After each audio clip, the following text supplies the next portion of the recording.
You are live on GBC News and GTV. We are also live on Facebook at Ghana Broadcasting Corporation. Good afternoon. My name is Sarah Furi.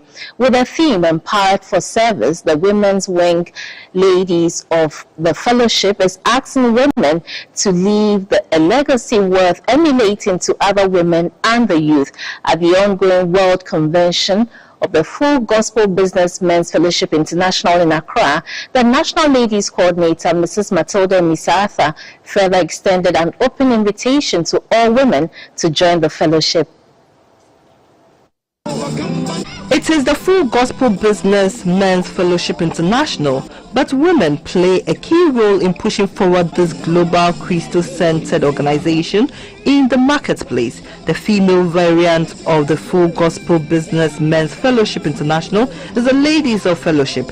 In Ghana, the National Ladies Coordinator of the Women's Wing is Mrs. Matilda Emisartha, wife of former Vice President Dr. Kwesi Emisartha. In 2012, the now international president, who was the international treasurer then, said Ghana wanted to reprint The Happiest People on Earth, and if I could edit for them. In my work as an editor, it's purely professional. With pen and paper or whatever, I go to work. With The Happiest People on Earth, that didn't happen. I found myself reading the book and enjoying it. Not only enjoying it, learning from it, and encouraged by it. And that was when I made the decision to join the Full Gospel Business Men's Fellowship. After going through this transformation, she extended an invitation to other like-minded women to join the fellowship. This fellowship has a lot for us women. It will make you a better woman. It will make you a better wife. It will make you a better mother. It will make you a better version of yourselves. Coming to join this fellowship is very simple. Most of the time we think it's a men's fellowship. For those ladies here who are not members of the fellowship, I invite you that when the call is made, asking for people to come and join, do not hesitate, because it takes just a little decision, whether you are a Christian or not, to change your life. A renowned South African entrepreneur and minister of the gospel, Dr. Pearl Coupe, charged women to lead a legacy. We are empowered for service, but we're also empowered to give a legacy. It's important that we understand that we serve a generational God. He does things generationally for longevity. And as God is calling us to be empowered for service in this season. First Lady Mrs. Rebecca Ekufuado was officially inducted into the fellowship. We have the honor and the privilege to present our beloved First Lady of the Republic of Ghana with our pin on this special day. To God be the glory.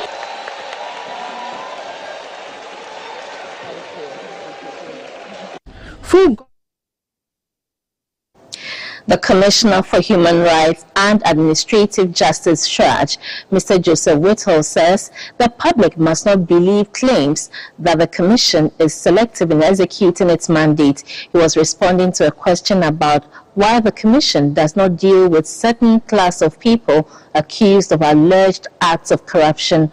This was on the sidelines of the launch of IYOCO's 5-year plan in Accra on Friday.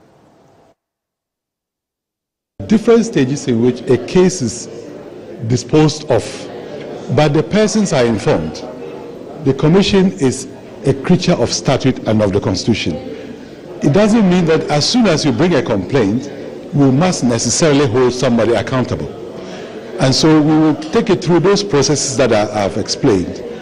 If your case is dismissed, we will inform you and give you the reasons why the case cannot be investigated by the Commission. That is, if you have no mandate, if you have a mandate but there is no evidence, which you are expected to also assist in bringing the evidence, you are informed that your case is out. If we have made findings that are holding somebody culpable of any liability, it's either to report to his employer, that is if it's an officer, private or public. If it is an organization, we can hold the organization itself accountable. We can, even to the extent that it is about conduct of officers or anybody, we can let you know that that conduct you have done is problematic. Then you are given a time within which to implement what the commission has determined. If you don't, we go for enforcement in a court of law. You don't need to pay for the services of the commission whatsoever. By law, we are supposed to do our investigations of all cases free of charge. So any person, any Ghanaian, any person in Ghana who thinks that there is a basis for bringing a complaint to the commission can do so without paying anything. Let's move to Techiman in the Bono East region, where about 60 smallholder tomato farmers from 4 districts in the Bono East region have received training on tomato processing into paste and puree. The session was by the University of Ghana Business School, Innovation and Incubation Hub, and its partners. Our Bono East regional correspondent Samuel Ayama has more. The organizers say the training session is to help the farmers add value to their farm produce, reduce post-harvest losses, and also reduce Ghana's importation of tomato paste. An official from the Taxon Cooperative Society Limited in Techiman, Mr. Edwin Osei, said this will help to improve the livelihood of the beneficiaries. Post-harvest is a major challenge within this area. So today we are very happy to partner with the University of Ghana's project that is training our smallholder farmers in processing the tomatoes that we produce. Mr. Oliver Agri is the hub manager for the University of Ghana Business School Innovation and Incubation Hub. This is like a smaller project, a pilot project that we are running because there are so many innovations that reside in the university.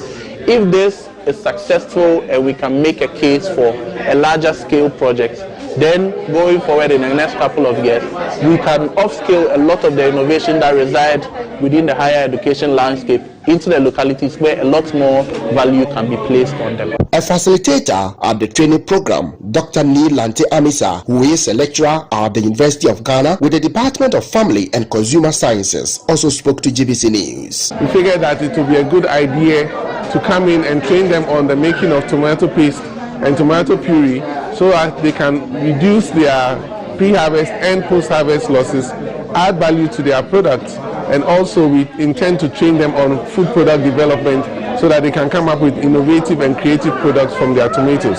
On behalf of the beneficiaries, Mr. Oliver Paul Akasuma commended the University of Ghana Business School Innovation and Incubation Hub and its partners for the gesture. University of Ghana Daroma, ometimi aboy training bi say ama yebetimi a preserve entosi no esi ho abra ebo na ebu se ebo be mu entosi no kono na yetumi aton anyamfa so bebre. Participants were therefore charged to also train their colleagues to help reduce post-harvest losses, particularly in Tuobodom and its environs. Samuel Ayama, GBC News, Techiman. Making education accessible to migrant children is a step towards preparing them for the future integration into the economic and labor market. Has Ghana put in place adequate interventions for migrants to acquire lifelong learning opportunities? GBC News' Ofori Wadako takes a look at the increasing trend of migration and how education can be accessible to young migrants in Ghana.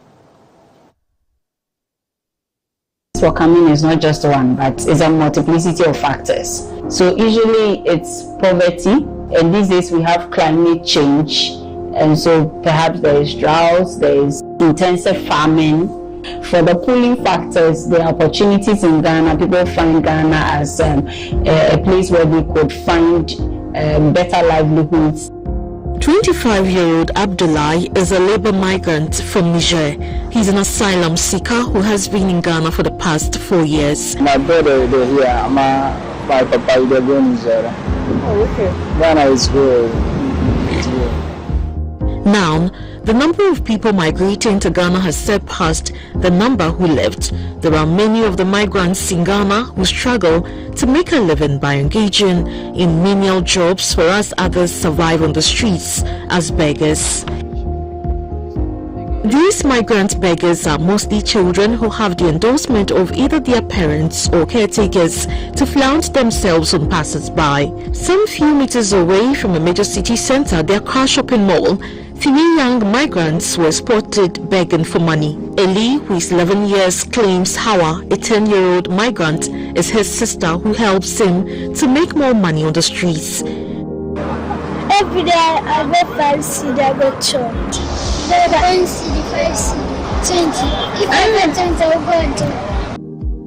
For most of these young migrants, education is the last resort, since making money on the streets is much more important to them. Eli said they can only go to school if his mother decides to take them back to Mali. These young migrants are among many asylum seekers in Ghana who are out of school.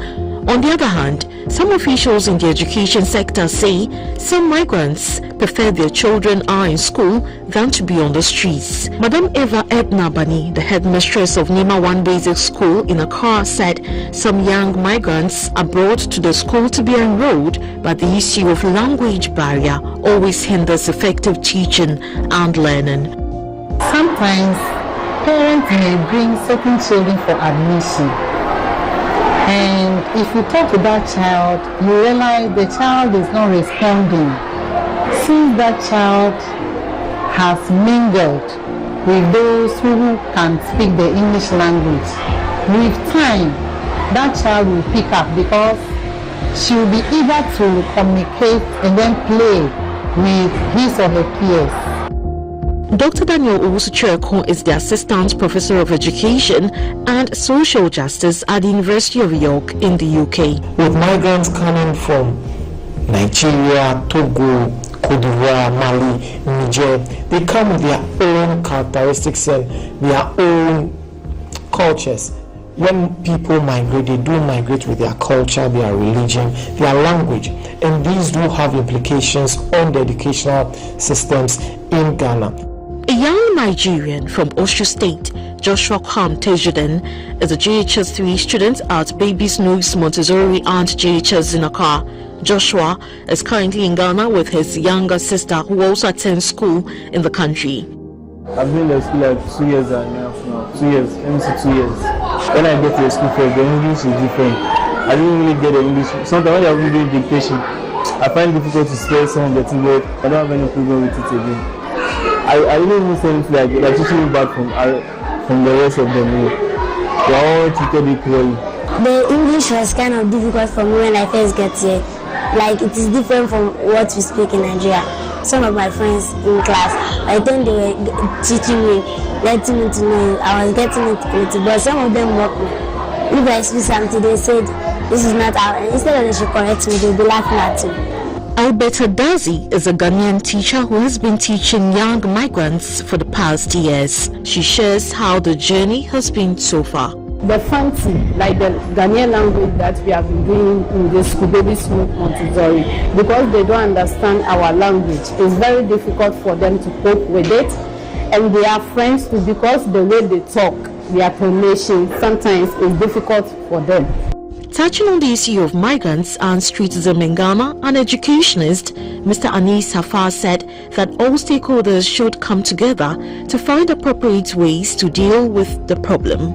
The bigger picture of the refugee and the migrant agencies is that they have to be the adults in the room and begin to look at how they can sort themselves out in structures, in administration, that will really bring people in. If you wait for people to come to you, it will never happen. You know, that's why it hasn't happened. Being a country of origin, transit and destination for migration flows, the migration dynamics of Ghana are complex. The director of the Center for Migration Studies at the University of Ghana, Professor Mary Botma Setrana, shared her views about young migrants in Ghana who survives on major streets, especially in Accra. The good news is that in Ghana they can go to school, because our educational system says free education. It doesn't mention whether you're a Ghanaian or not. And so they can have access to basic education if they want to. But do these children want to go to school? That's another question. While the government's effort is much needed to strengthen migration policies in the country, some experts say it behooves stakeholders in the migration sector to collaborate with the government to build strong partnerships to deal with migration inflows related issues to help promote the well-being and development of migrants in Ghana. For GBC News, Ofei Wadako reporting. The first batch of Bachelor of Education students have graduated from the Bimbilla College of Education after completing their 4-year training. At the ceremony, the teachers were encouraged to train and guide the pupils into becoming responsible citizens and to help their communities tackle the increasing menace of drug abuse. The Bimbilla College of Education was inaugurated in 1962 by the Presbyterian missionaries as one of the first colleges of education along the eastern corridor of northern Ghana. Over the years, the school has produced professional teachers who have contributed to the development of the nation. The Municipal Chief Executive of Nanumba North District Assembly, Mr. Abdullah Yakub, who spoke on the theme for the occasion, saving the youth of Ghana from the shackles of drugs, the role of the teacher trainee, said the District Security Council is struggling to deal with surge in drug abuse among the youth of the area. The acting synod moderator of the Upper Northern Presbytery of the EP Church, Reverend S.Y. Amafode, was worried about drug abuse among the youth in the country and called for concerted efforts to address the canker. With the uncertainties in the future, many youth are finding solace in dragging their lives away. How responsible will such youth be when they become parents? Today, you are being encouraged to go out there to work on the young brains that will be put under your care and tutelage, not to blow them to join these groups. Through you, they must dream and work forward towards a better future where they will contribute to the gross tertiary enrollment ratio of the country. The principal of the Bimbilla College of Education, Dr. Ibrahim Gurundo, said despite significant improvement in the provision of basic amenities in the school, there are infrastructural deficits. I'm appealing to Honorable MCE to support us make a follow-up to the ministry to support us get this ICT block. Cash prizes and medals were given to all first-class graduates, while some staff of the school were honored for their contribution to the school.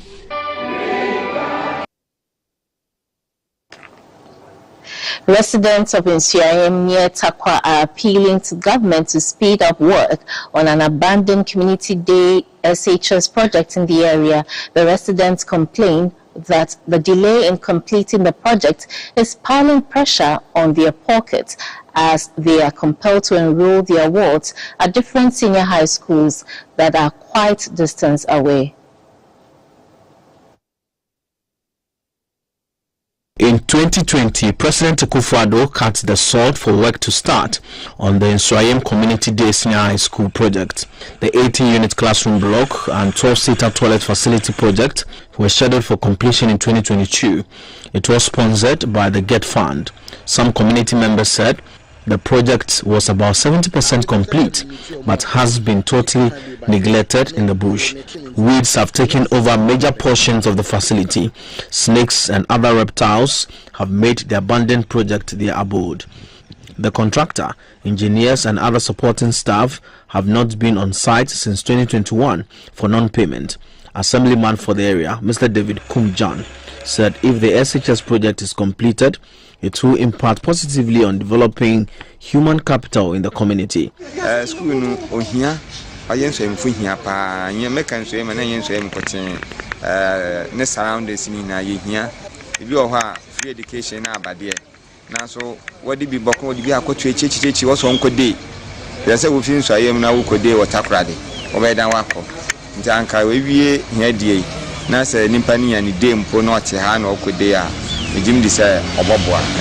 In an interview, some of the residents expressed their concern about cost of enrolling their wards in schools far from the community and appealed to government to settle its indebtedness to the contractor. The contractor has abandoned the project for some time now because once he's not in the site and nobody too is there working, I will say he has abandoned the project for some time, and we are yet to find out from the authorities. The project is almost about 70%, yes, on completion, but it is our pleasure if the minister and the president can come in to help us complete the SHS, because when the SHS comes, it's going to help a lot. A secondary school, if you say study service in Wire, actually, but this time media and case seems to have a complete school, and my more friend, GHS Treno, you see, we are now Wire, Abba, a hammy, who says so I am so wide, a funny to Papa, I will feel. It straight. And I do say, oh, Momodini, a Kumana wide one starting on yen in 10 times so. Maybe I was saying, secondary school was MVP, and to me, Uncle Kusiaga. And it is Ranado, I had been service via my in an area. They said, me ba, I will harness when to me and free young baby, no man, Triano Holo Fair, more can confidence of Kuskuha. Many baji. Efforts to speak to the contractor were unsuccessful. They say the completion of the Nswayam Community Day Senior High School will improve education in the Tarkwa Nswayam municipality. Government has launched a domestic debt exchange program for eligible holders of dollar-denominated domestic notes and bonds. Under the program, the government is inviting holders of the old bonds to exchange approximately $809 million on new 4- and 5-year bonds with interest rates of 2.75% and 3.25%. The ministry in a statement said the invitation expires on August 4th, 2023. The ministry added that the successful completion of the program would help to restore sound public finance and sustainable debt levels while kickstarting an economic growth after the negative impact of the COVID-19 pandemic and the war in Ukraine. It has therefore called for full participation in the program, which is a critical component of the debt reduction program and the program discussions with the IMF. The ministry has set August 11, 2023 as the settlement date where the government will issue the new bonds to eligible holders whose offers were accepted for the accounts of such eligible holders to be credited at Ghana's Central Securities Depository.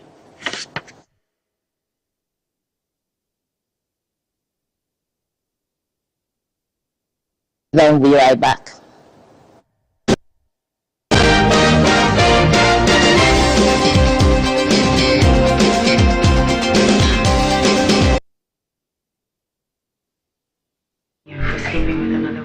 You threw me out of your house because I slept with your friend.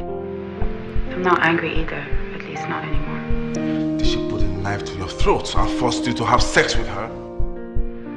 I just feel pain. Please don't ask me if I'm okay, because clearly I'm not. I mean, my life was perfect. Thinking of you makes me happy. And then you came along and you just wrote it all down to hell. I'm getting very tired of your little zingers that I am the uncompromising one. You know what, let's just lay it out on the table and get it finished once and for all. You know one bad thing about being in love, Joe? Is that it makes you vulnerable. It opens up your chest, it opens up your heart, which in turn makes it easy for someone to get inside and mess it up. Bloodlines, coming soon to GTV.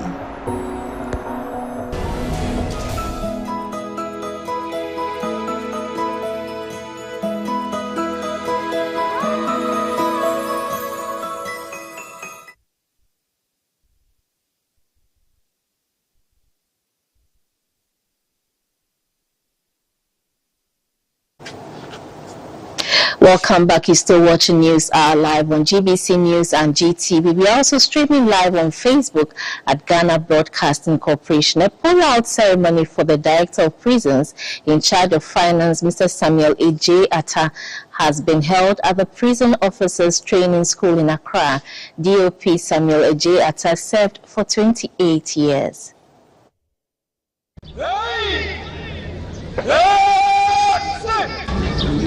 Enlisted as a member cadet course intake, 13 DOP Samuel A.J. Atta began his career in the Ghana Prison Service in December 1995. He was first posted to the Ankafo main camp as a staff officer to the Central Regional Commander. Later, he became the Records, Reception Officer and Senior Officer in charge of Agriculture. Whilst at Ankafo, he was moved to the Contagious Diseases Prisons as the second in command and then the officer in charge when the substantive officer in charge retired. After almost 8 years of dedicated service in Ankafo Prisons Complex, he was later transferred to the medium security prison at Nsawam as a welfare officer. Subsequently, he was transferred to James Camp Prison as the second in command in January 2005. DOP Samuel A.J. Atta was later sent to Prison Officers Training School as the Deputy Commandant and served for 6 months. On October 2009, he was moved to Winneba Local Prison as the substantive officer in charge. In September 2016, he served as the Assistant Director of Prisons at the Sekebi Takoradi Prison. In 2007 and 2018, he became the Assistant Director of Prisons at Wa Central Prison and Assistant Director of Prison at the Prison Officers Training School.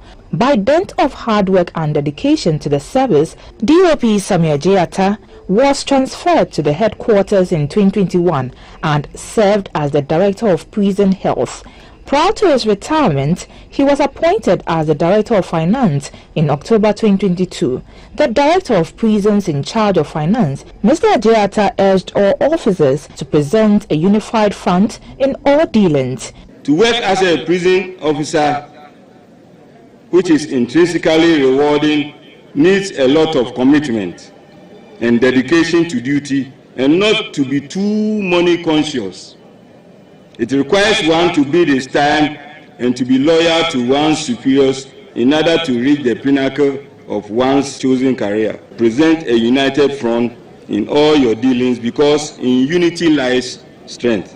DOP Samuel A.J. Atta served in the United Nations Hybrid Operations in Darfur and was decorated with June 4th Medal, Long Service and Good Conduct Medal, Golden Jubilee Awards and medals.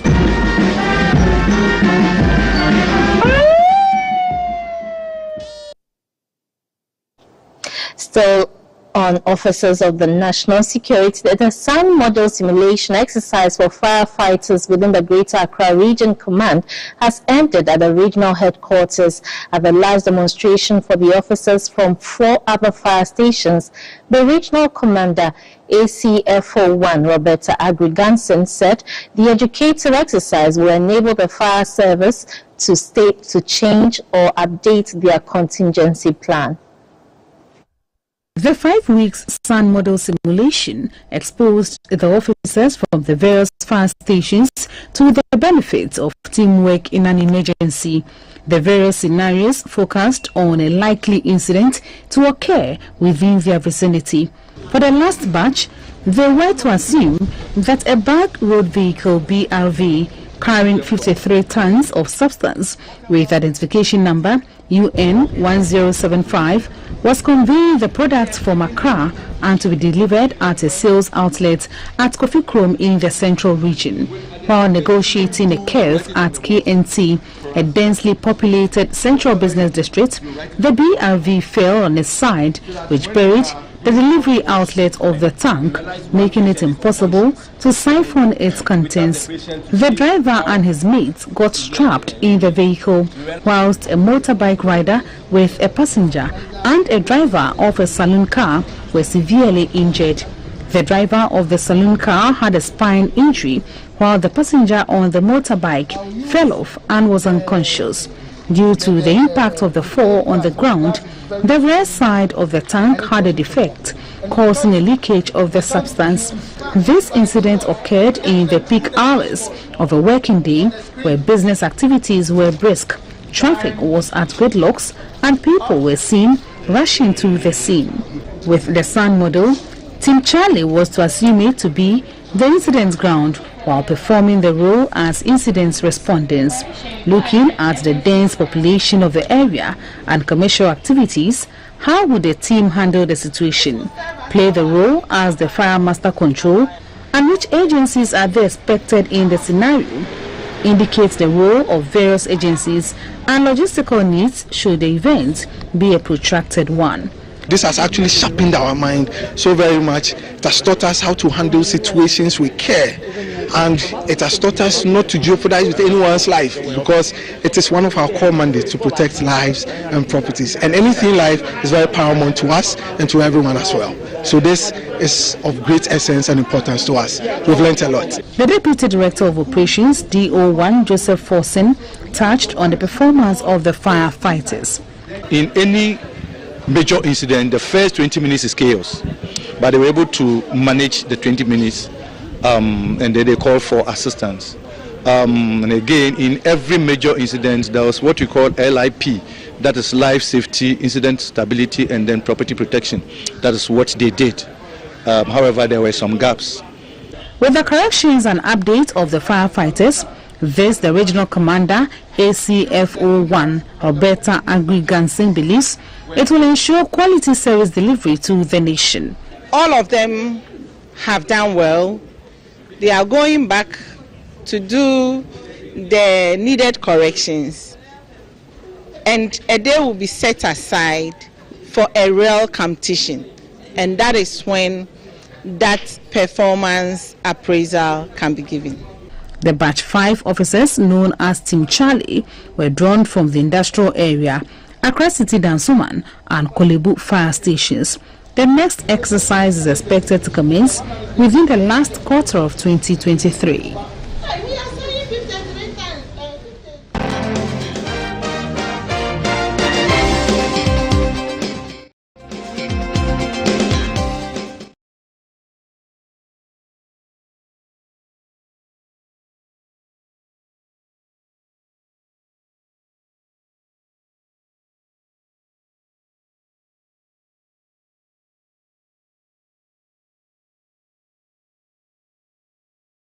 Let's talk business. 63 lucky EcoBank Limited customers will have their salaries doubled in the second EcoBank Double Salary Promotion Reloaded Draw. The head of consumer products at EcoBank Ghana, Madam Kate Thompson, urged the bank's customers to remain loyal to EcoBank to reap the benefits from its numerous packages.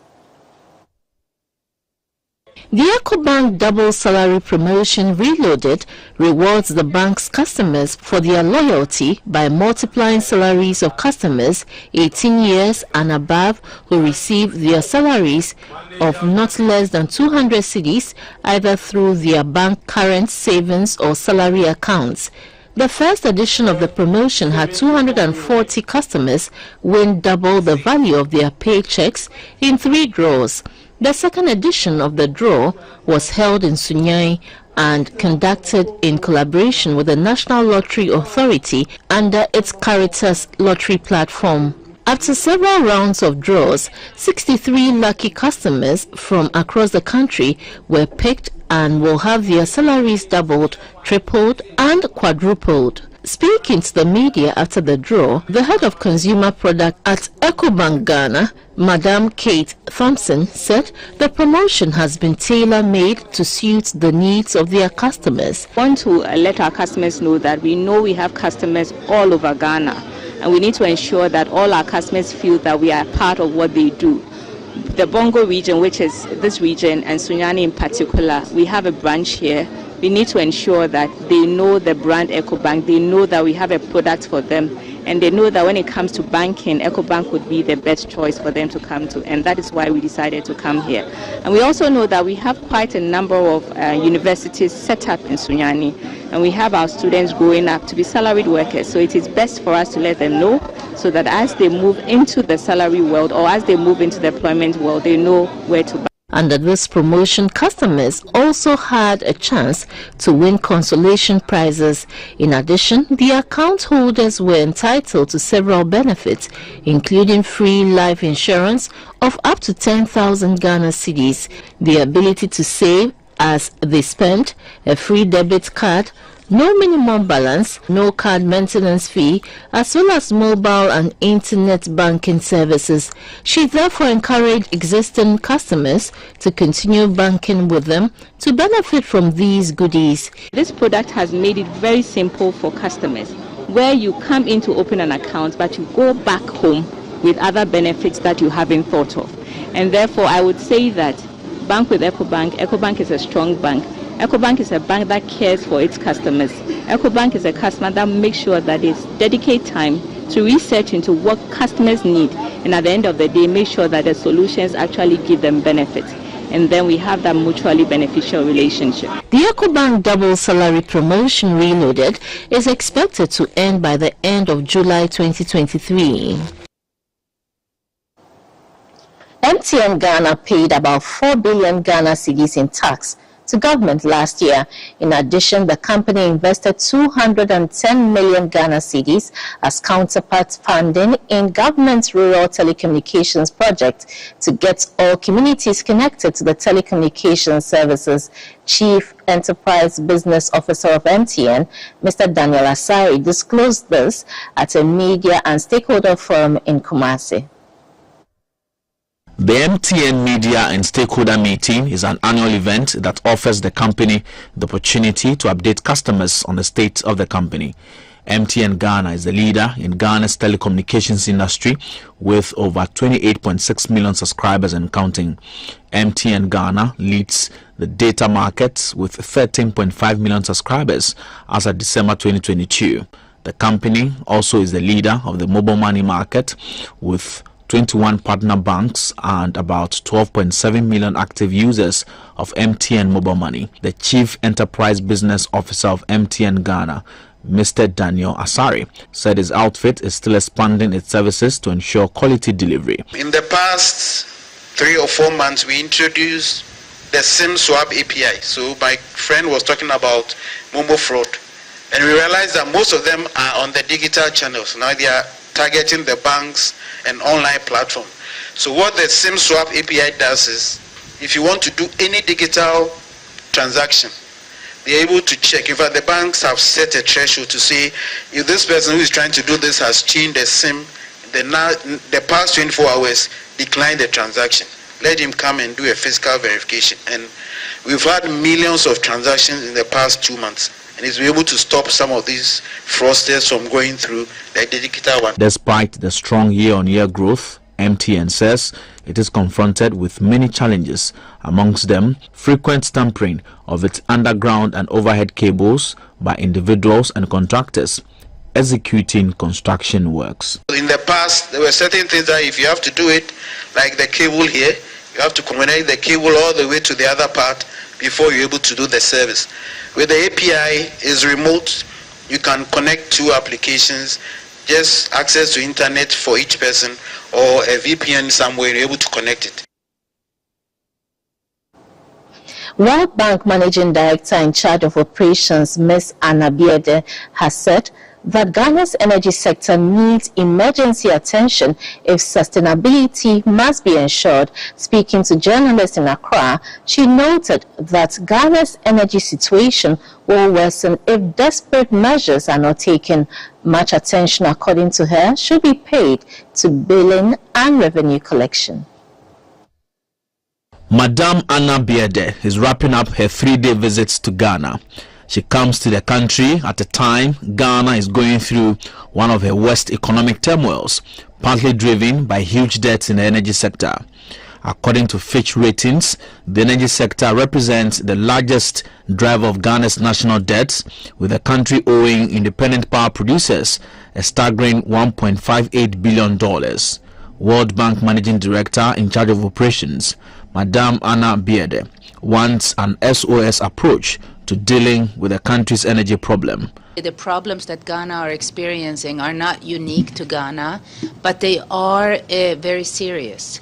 because if they're not addressed, they will actually continue to get worse and worse and worse. Losses, once they get up to the levels that Ghana has, both financial losses and losses in the network itself, if not arrested and addressed with really an emergency action plan, will get worse, and it will cost the state more to keep the energy sector running at a time when they need to spend money on other things, and it wastes, because this energy that's lost actually should be energy that is consumed and properly paid for and so forth. So, alternatively, and in the long term, the World Bank boss wants Ghana to shift to renewables. And one very exciting area we talked about is actually starting to shift from conventional energy to renewable energy. We see huge potential in solar energy, for example. And around the world, what we have seen is when countries shift to renewable energy, you do need to make the commensurate investments also then in transmission equipment, because it requires investments to be able to accommodate renewable energy technology. But what we see is that you all of a sudden get a very big new business line in services for renewable energy, which stimulates growth.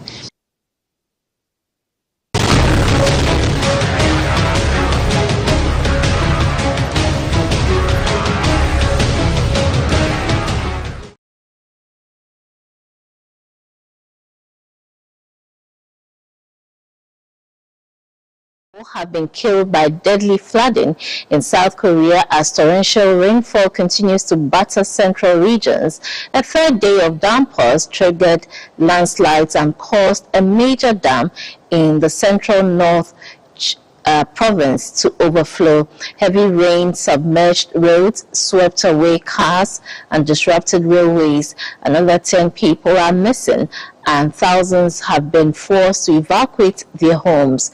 Most of the casualties were reported from the north province, caused by landslides in the mountainous areas that destroyed homes. Prime Minister Han Duck-soo asked the military to assist with rescue efforts. Authorities say 19 cars have been submerged in an underground tunnel in the central province, prompting fears the number of fatalities could rise. Thousands of people have been affected by evacuation orders issued by various local governments.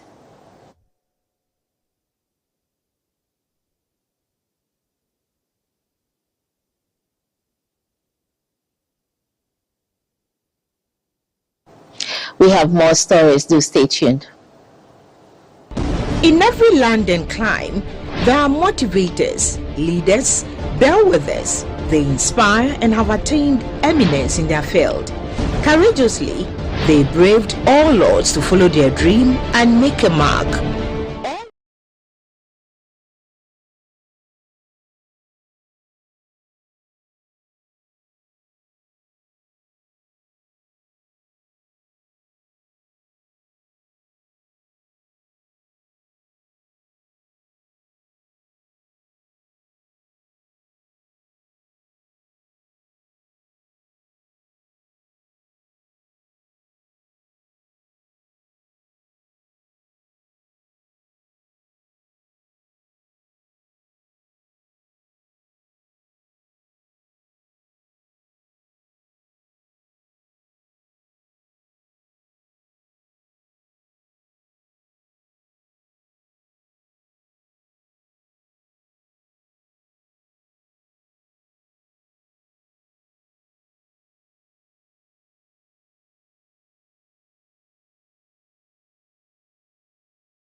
The Black Queens opened their Paris 2024 Olympic Games qualifiers on a winning note. They beat the female Silly Nationals of Guinea 3-0 in Conakry on Friday. Head coach of the Black Queens, Nora Hoptel, says they will do more in their return leg. Nejay Kunedu, Doris Buedua, and Evelyn Bedu scored for the Queens in the encounter. The result means the Black Queens are one step away from the second round of the qualifiers. Head coach of the side, Nora Hoptel, praised her team for adopting in Conakry despite numerous challenges before and during the game. We had a good start in the Olympic qualifiers. We won this game 3-0. We arrived here, had some issues before the game, so the game needed to postpone 1 hour later, but we always adapt to all those challenges. I think in the beginning we also needed to get a bit attached to this very difficult grass here. It's a very bumpy pitch when you are on it, but step by step we entered into the game. We had a very stable start. I think the score should have been in the end much higher when you have the chances. We have the XG factor, so the rate out of these chances was a bit low. But all in all, very stable. We worked in the defense, good on the long ball, second ball, so we had a good analysis of the opponent, and I think we didn't let them enter into nearly any chances. So in the end, I'm very satisfied. We are looking forward to travel home to Ghana, and of course having the second leg at home there. The return leg is scheduled for the Accra Sports Stadium on Tuesday, July 18, 2023. A former head coach of Ghana Premier League side Accra Great Olympics, Mr. Yaw Perekom, has opened up about the challenges Premier League teams face in the country. He cited bad pitches as the major challenge hindering the league. Right, some pitches are even better than Accra Sports Stadium. Some home grounds are better than Accra. So the pressure is too much.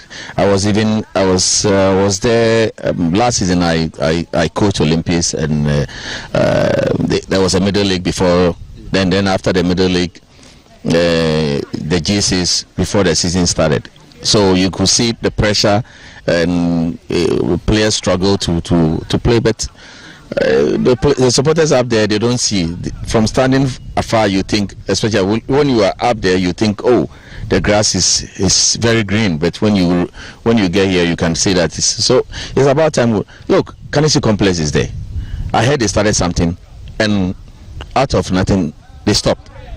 You know, if you're able to fix Kaneshie Complex, fix our work, all clubs, Olympics might end up moving to Kaneshie Complex, or Legon cities will, we need facilities. We need facilities. Then the pressure will be, then we can get better pitches to play.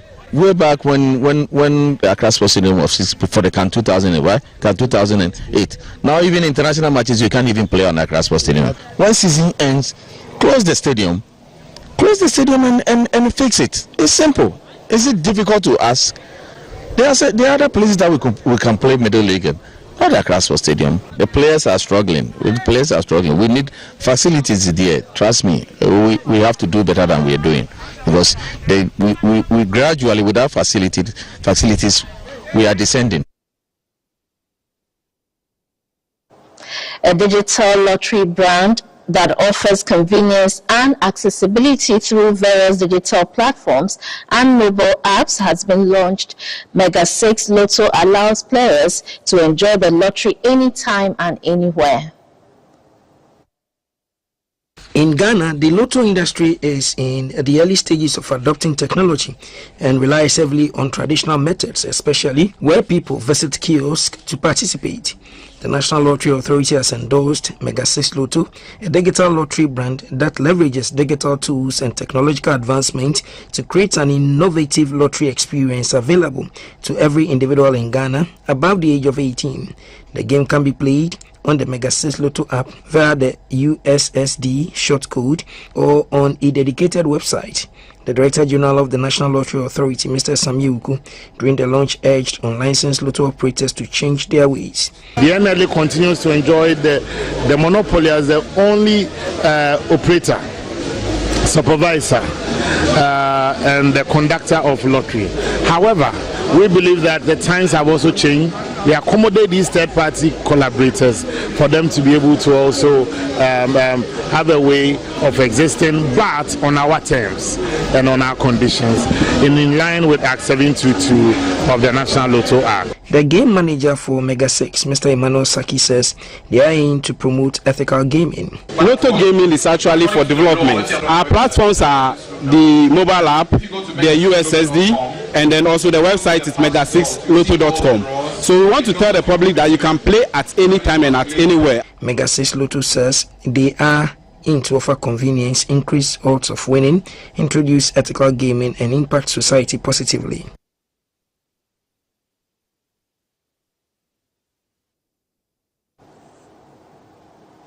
The strategic engineering experience Drive Freak, Cedar Freak, has collaborated with the assembly member of the Abilimkpe electoral area and the Ghana Cycling Federation to stage the first kids cycling and school cycling project.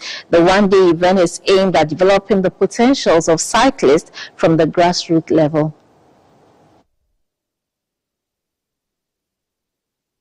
The Abilimkpe Community 2 School near the taxi rank was the starting point for the first publicity ride under the school cycling project. More than 60 children participated. The assemblyman for the Abilimkpe electoral area, Mr. Teddy Kwe Beidou, said the event was timely. This project is about trying to get the kids on board, try to let them know that it's not only about football or it's not only about any other sports, but we can also do at least biking as well. And it's for a lot of exercise. The youth are very happy. You can see at least our turnout is very great. We've been able to manage a lot of students. We'll catch them young and try and train them because we have gotten a lot of experience here. A lot of people who are much exposed to biking, who also come and train them at least like time to time, so that we'll have more of our cyclists in the nation. Some professional cyclists present, namely Christiana Lamte and Mr. Ebenezer Osafuano, were happy at the initiative. I started young and then I've reached here. So I will encourage them. It's a nice exercise. It's a lovely thing. If you are to join, you love it. Cycling is an exercise thing that everybody must do it. After cycling, you feel life is easy. You are calm, the body is calm, everything is calm. Cycling improves the IQ because making decision on a bicycle is 1 second divided by 90. So you are always thinking very fast. And so if we encourage our children to go biking, one, we are not only helping them to exercise, they are also taking quick decisions which will improve their academics in school. It also boosts their immune system, and so no sicknesses whilst on the bike. You can see I'm biking all the time, and I look healthy. I'm 50 and still going. An official from the Ghana Cycling Federation who flagged off the race encouraged the young cyclists to follow safety provisions in place. With the help of the Ghana Police Service, the children rode through some principal streets of the Abilimkpe community. After the event, some riders shared their experiences. I really enjoyed it. Today I've enjoyed the fun ride. I want to be a professional rider. A co-founder of Cedar Freak, the organizers of the Kids Cycling School Project, Mr. Billy James Kofi Dega, said the event is part of the climate change agenda, where the youth are being encouraged to take to biking more in their daily activities. We are looking at cycling being, serving the community in 3 ways. One, children should bike as a form of transportation. The Ayawaso East Municipal Assembly is reconstructing some bad roads within the municipality. This, the Assembly says, is to make the roads safer and more trouble for commuters. The recent rains have worsened the deplorable nature of most roads, especially in the capital, making them unmotorable. Some potholes have deepened and widened, whilst others have developed gullies. These create traffic congestion, increasing travel time, and pose danger to road users. Commercial drivers who ply these roads also complain of the negative effect of the deplorable roads on their businesses. It is to help address these challenges that the Ayawaso Municipal Assembly is renovating some roads in the municipality. The Municipal Chief Executive, Haja Salma Adams Kuta, said the Assembly recognizes the challenge bad roads poses to drivers, hence their resolve to fix them. She also mentioned ongoing projects in the health and other sectors. They are treating our potholes, and after treating the potholes, they will lay the asphalt for all our roads, almost all, for 11-point-something kilometers actually. And it is government who is doing this project for NEMA. So we are on it. And Agenda 111, I'm pleading with my people, Agenda, we will have to hand over the site where the polyclinic is to Agenda 111 to come and start, because we are done with the approval. So I'm pleading with my people to understand the situation. District Hospital, it will really help the community. It will help the people of Nima, Kanda and 37. A supervisor at the site, Mr. Awudu Idrisu, explained the scope of the project to the assembly members. We are pleading, whatever they have to remove it on the road, for the contractor to have a free roll to do his work.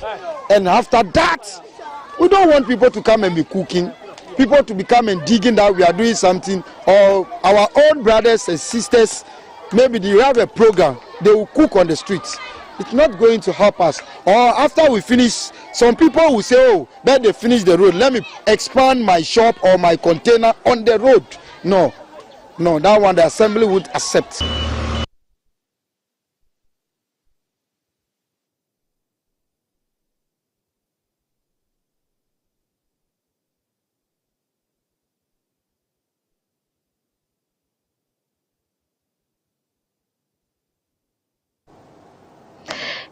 Basic schools from the Eastern, Greater Accra and the Volta regions competed in the Community Development Challenge by the University of Environment and Sustainable Development at Somanya in the Eastern region. The best innovative creative contestants whose works on plastic waste recycling have the potential to make the greatest impact on the environment were honored. The contestants created their works based on the theme Plastics Recovery Project, Innovation for Environment, Sustainability and Stewardship. The committee took into consideration creativity, relevance of the designs, level of skill, commitment to sustainable development, innovativeness, level of involvement or participation, creativity, and neatness in the presentation of the final product. The second Development Challenge Awards by the University of Environment and Sustainable Development saw 50 basic schools in the Eastern, Greater Accra and the Volta regions participating. Regional environmental officers should be actively involved in the program. Their expertise and guidance can contribute to the educational aspects of the exhibits and provide valuable insights on environmental conservation. Collaborating with these officers will strengthen the program's impact and raise awareness about environmental issues among the participants. Of the 50 schools that participated, 20 were shortlisted. The winning schools demonstrated commitment to sustainable development through the cleanliness of its immediate environment. The best schools and districts were also awarded. The best performing schools went to the Anyaboni RC Basic in Somanya, followed by Methodist School and Mount Mary Demonstration RCGHS. Meanwhile, the best performing districts went to the Upper Manya District, followed by Okre District and Yilo Krobo Municipality. In other categories, Somanya Methodist GHS received the Best Essay Award, Nifa DA Basic School, Best Innovative Product, and Anyaboni RC Basic School, the best poster. The Regional Director for Community Development, Mrs. Lamile Alote, affirmed government's commitment to reduce drastically the use of plastics through the implementation of the legislation on plastic waste.